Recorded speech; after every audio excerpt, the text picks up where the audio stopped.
మన కాంట్రవర్సీని దాటి కాంట్రవర్సీ చేయగలరా మీరిద్దరు? I thought I should title this episode. God does not censor. Yes.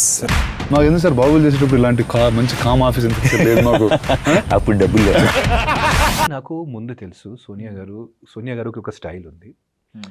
అసలు మనం ఏం చెప్పినా ఫస్ట్ ఆఫ్ ఆల్ వినరు, తర్వాత ఎక్కువ మాట్లాడుతుంది. అంటే అనవసరంగా ఒకే ఒక పాయింట్ మీద ఒక 10 minutes వాటర్ తాగేసి ఆగండి, వాటర్ తాగేసి మాట్లాడుతుంది.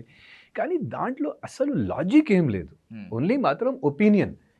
సో ఒక పర్సన్కి ఎంత గట్టిగా ఒపీనియన్ ఉన్నప్పుడు మనం ఏం చెప్పాలి ఆ పర్సన్కి?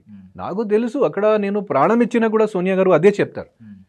మేము ఎన్ని ప్రూఫ్స్ ఇచ్చినా కూడా, మేము ఎంత మాట్లాడినప్పుడు కూడా సోనియా గారు అదే అంటారు. సోనియా గారికి అదే అర్థమవుతుంది. అదే నేను అనుకున్నా. నేను జస్ట్ చాలా తక్కువ మాటల్లో సోనియా గారికి అది చెప్పాను నేను క్లియర్గా. జనాలకి అర్థమైంది, సోనియా గారికి అర్థం కాలేదు. ఇది సోనియా గారికి పెద్ద నెగటివ్ అవుతుంది అని సోనియా గారికి అర్థం కాలేదు.